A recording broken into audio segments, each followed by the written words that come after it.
What's up, YouTube? It's Jason here today, bringing you an analysis run of my midnight Keystone Legend attempt on an Algeth'ar Academy plus 13, only 22 days into the season.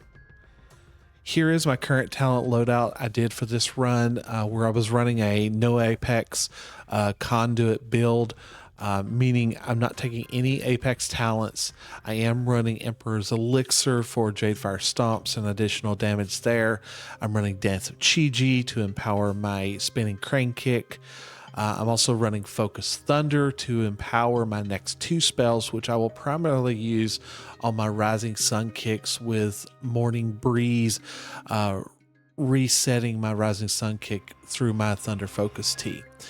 I'm also, rather than running Tranquil Tea to get more stacks of Shayloon, I am instead running Vela Pride for faster cloud generation. On my class tree side, we have given up Improved Touch of Death, and really that was the only talent here that we're heavily sacrificing. Diffuse Magic, there's really nothing to reflect in Algeth'ar Academy. We could do Jade Walk for a little bit of increased speed, but the better route here is going for Improved Detox for sure, for being able to dispel the poisons on the tree boss. And also running Pressure Points for Paralysis, removing the Enrage on the Skitterflies and the Alpha Eagles specifically. And then down here we have chosen to go with Wind Walking for increased speed for our group over the increased speed for myself individually. So that's what our talent loadout looks like. Let's dive in here. As we get started, I'm going to go ahead and grab my haste buff to push me to 30% haste, which is a good sweet spot. Higher keys, more haste, we may swap out for verse, but for now we'll go with haste. The tank is going to skip the initial pat of the Skitterflies, which is good. He is going to pull them in though with the mass pull, which is great. Once we have Lust, it gives a few seconds of not having to worry about the debuff. I did grab some aggro there, which is very common. Have to be very careful on this initial pull, but I did cut the mobs right back through the tank, which is really great practice just to make sure that he can get the aggro that he needs. I am not doing the greatest job of getting Renewing Mist going, but there is a lot going on and I really have to spin to keep the healing and the damage going. The Rising Sun kick is helping there apply the Renewing Mist, which is great. And as you can see here, our tank is going to go down. Had to guess to look at the logs, he probably got too many stacks of the bleed.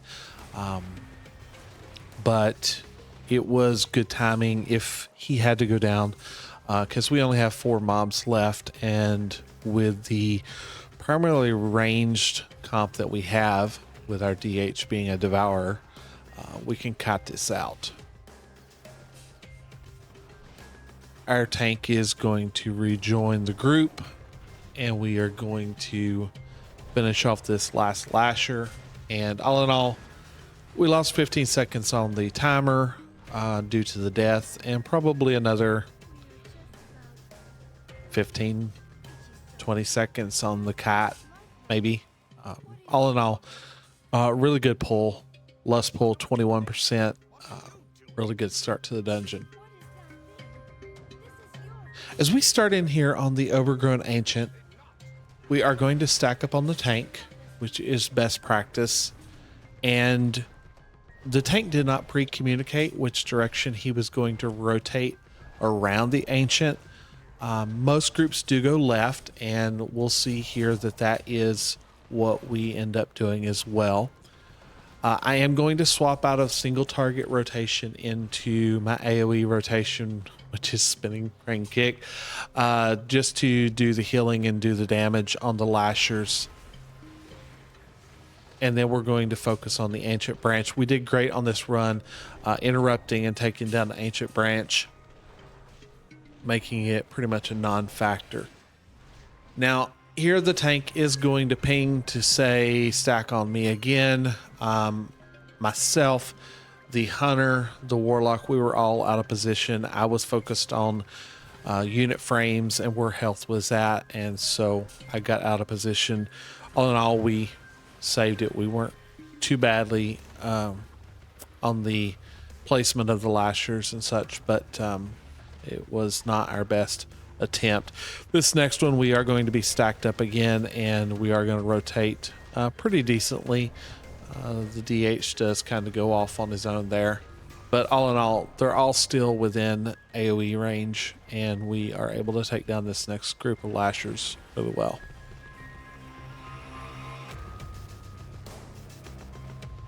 We interrupt the ancient branch there again.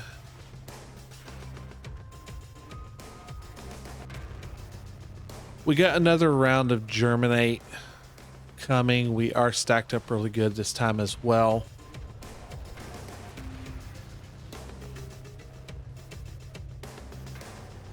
And what you can see here is the tank stacks up very quickly to 15 stacks of the poison, and then back up to 9 almost immediately after I dispel him. This is why we took the improved detox, was to be able to do that dispel of that poison.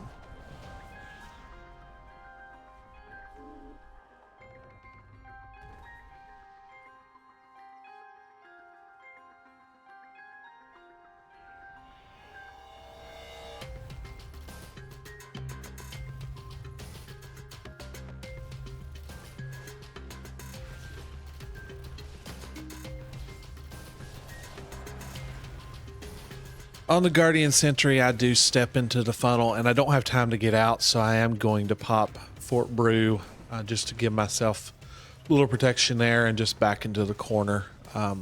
Better than getting not completely off the platform.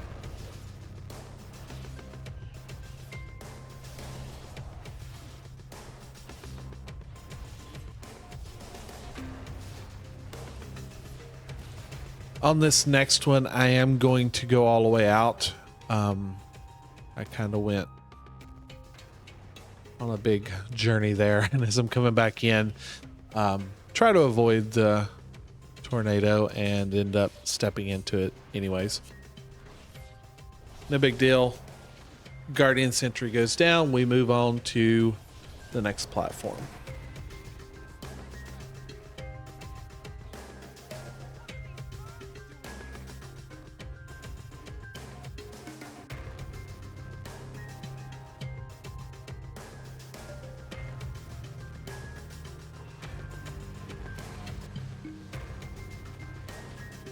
As we jump over here to cross platform, we'll gather and take down these eagles pretty quickly.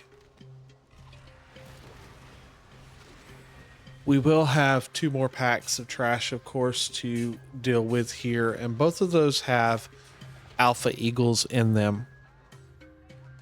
Now, one of the talents that we took for this run was pressure points, which gives us the ability to paralyze the alpha eagles to soothe off the enrage that they can get. I recognized as we were getting into this that I don't have the ability with my current unit frames to be able to track that enrage. So I could be looking at the visual aspects of, whether they turn red or get bigger as they enrage, as most mobs do. But from a interface standpoint, I'm not able to see that, unfortunately. So some enhancements to my UI going forward, but there is supposed to be an enrage buff that they get here that we can soothe off with our pressure point enhanced paralysis. Druids can also soothe it off with their soothe. I believe hunters still have tranquilizing shot. I believe we'll do it as well. But yeah, something we can look for in the future.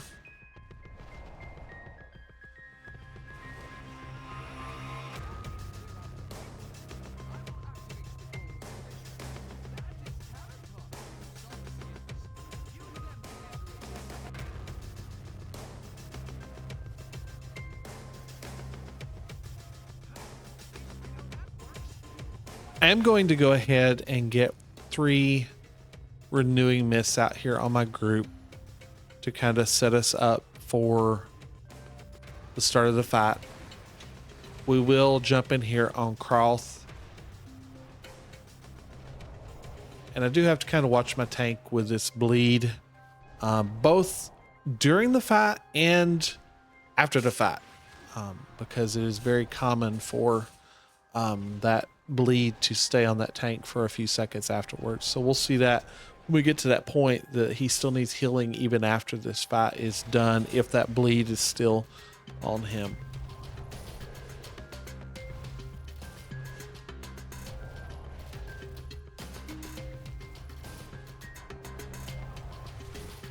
Most of the healing in this phase is just our single target rotation. We have plenty of time in between damaging events to be able to get everybody healed up with just our Tiger Palm, Blackout Kick, Rising Sun Kick rotation.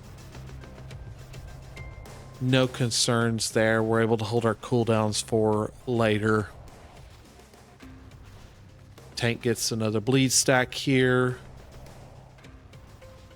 But really no concerns there.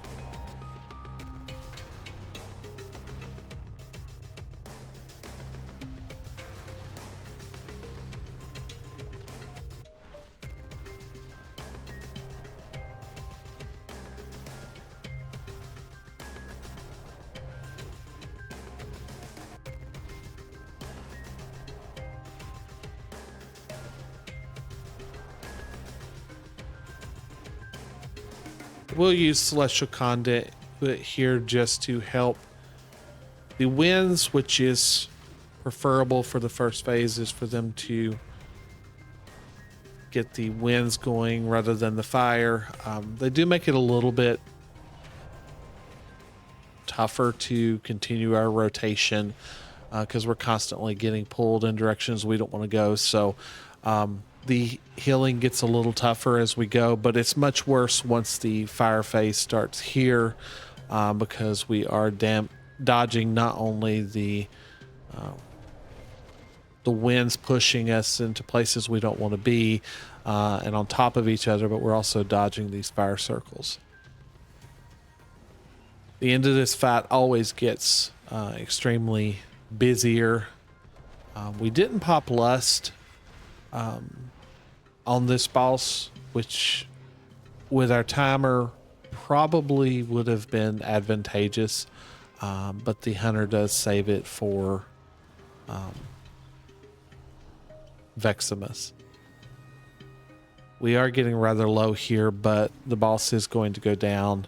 I am going to go into popping some Shaylin's gifts just to top us off to finish out Croth. And as you can see, I start to mount up and then recognize, oh yeah, the tank has the bleed, so let me get some healing going on him so that he doesn't die mid-flight across or somewhere in between.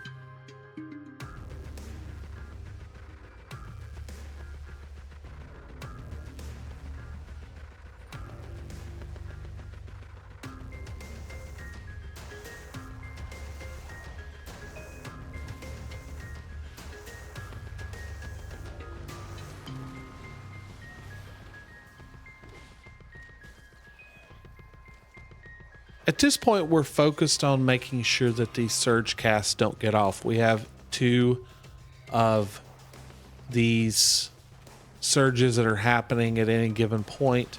So while we're dodging the Rift Breath, we're also just making sure that the surges stay interrupted, disrupted with leg sweep or any other attacks that we can do to just disrupt or interrupt these surge casts because they cannot get off at this level or a player will die.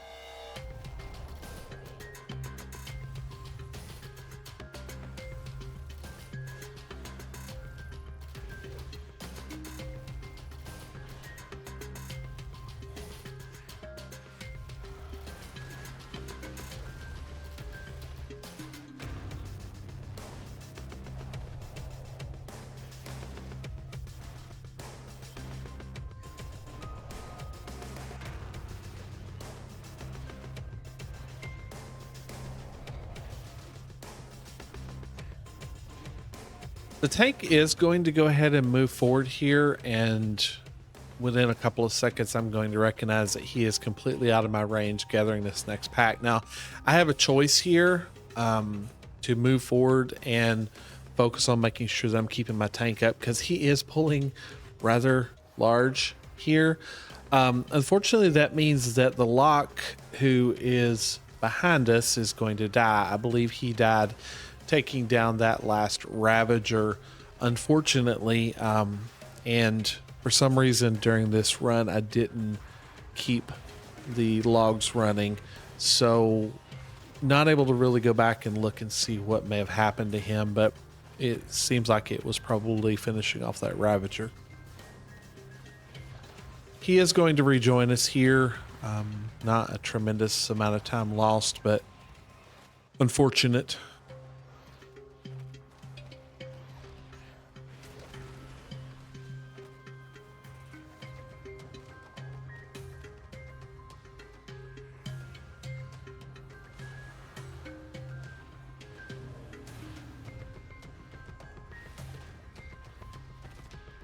I am again noticing that my renewing myths just are not staying active on my players. I am depending too much on my Rising Sun kick to apply the renewing mist and spread it. I'm not casting it near as much as I should. So some things to definitely improve on for future runs.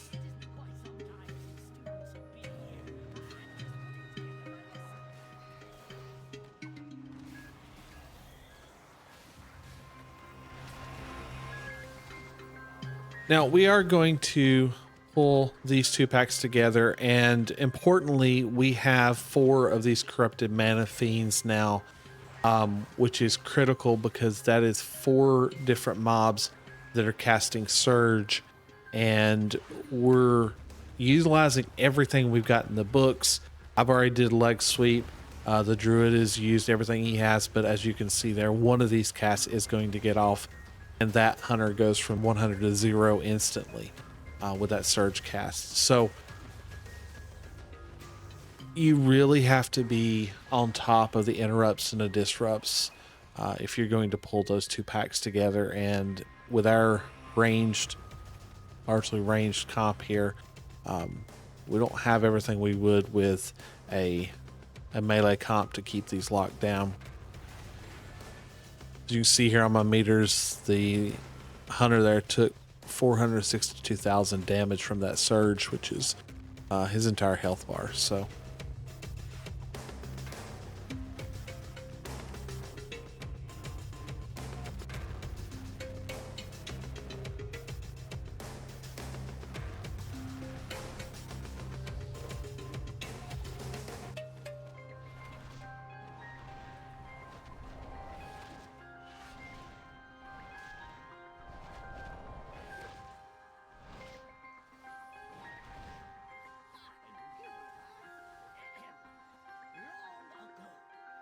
I am going to go ahead and drink here rather than using my mana tea, just because I want to save all my mana tea stacks for the fight. This does become a rather intense fight, so I've got a little bit of downtime here to drink, and it's probably one of the few times in this dungeon that I will sit and drink, just because of the roleplay time that we have.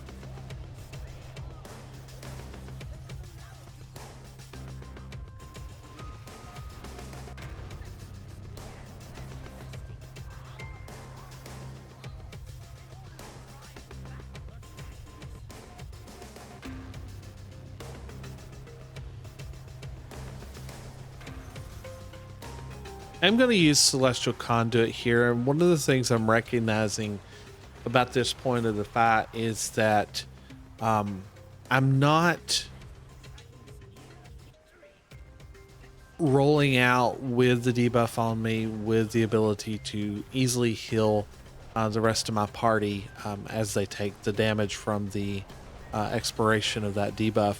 And one of the things I'm recognizing is that prior to rolling out, I really should be Rising Sun kicking to get an instant Vivify, or Shaylin's Gift in this case, so that I can, on the roll back in, use that instant Shayloon to top everybody off. And on the next couple of rollouts, I will make sure that I've got that happening there. So even here, I've got that instant Vivify to top people off, at least one target or two targets there to be able to get everybody healed back up as we come back into Veximus, because I need to get back into melee to be able to do my healing rotation through Tiger Palm, Blackout Kick, Rising Sun Kick.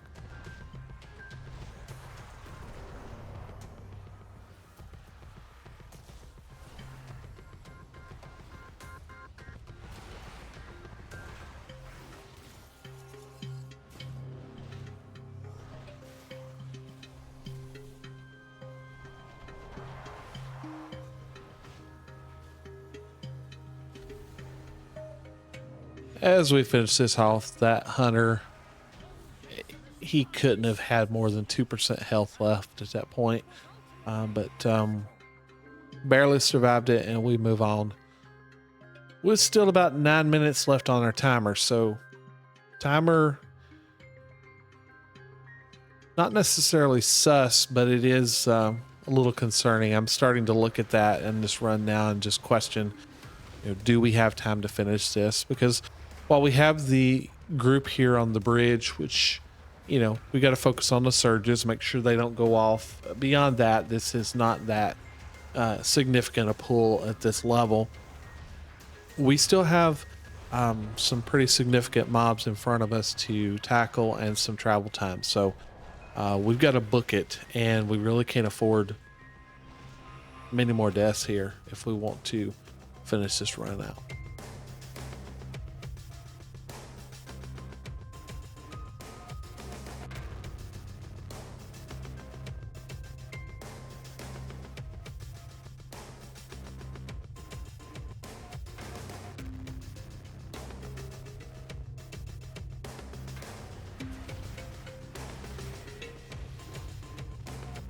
So we're going to pull these Invokers and this Echo Knight, and as is pretty normal, we are going to pull them to the base of the stairs.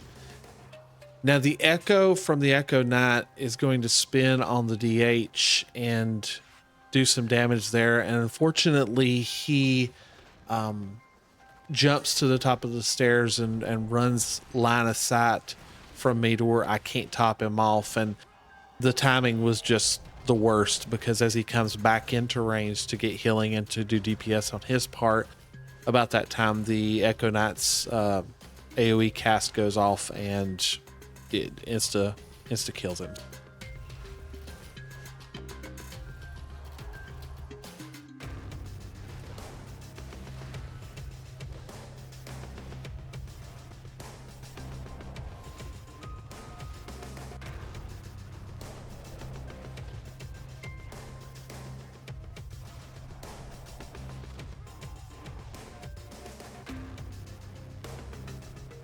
We're going to finish off the Echo Knight. At this point, we've got a little over 5% trash left together. So we do not need any more than the 2 Echo Knights here in the doorway, because as you can see, each of those give 3.26%. So that is way more than we need, and we will pull them in here. We'll be about 1% over on trash, which is not bad.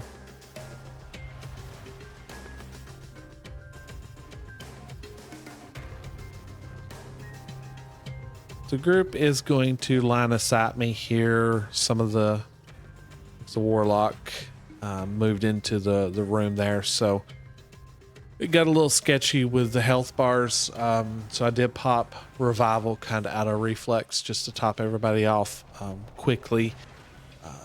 Unfortunate, would love to have it going into the pool here, but this is one of the better jobs of tanking Doragosa I've seen this expansion, because the tank is going to take the boss, and unlike every other run I've had this season, the tank is going to pull Doragosa back towards the entrance. because these orbs that come out of the arcane placements on the ground, they have a range, and so they will fade over distance. As you can see here to the left of the boss, those are going to fade out. So if you can outrange them and stay at a distance, you don't have to dodge them near as much. So once we start here kind of towards the entrance, the tank is going to continue to proceed around the room in a clockwise motion, just tanking the boss around the edges, and we're going to drop behind. And so it's really good placement of the orbs. It just helps us not have to navigate so much like we do. Now, I'm going to get pulled here. Somehow did not get pulled into that orb. It looked like I was going to impact it. It is much better if I can stay in melee during that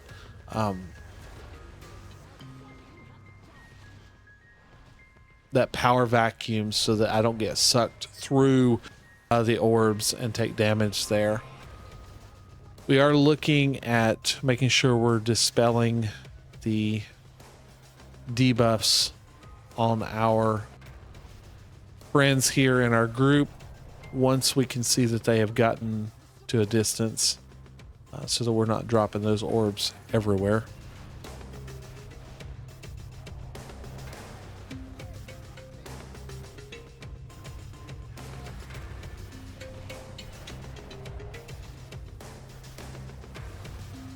I'm going to jump out here, dispel the one on me. The hunter is as well. Going to let his naturally fall off. And we're going to get suctioned in again with the power vacuum.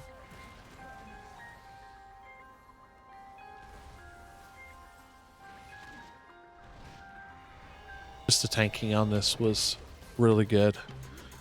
The movement, keeping us rotating around the room very well. It just helps so very much.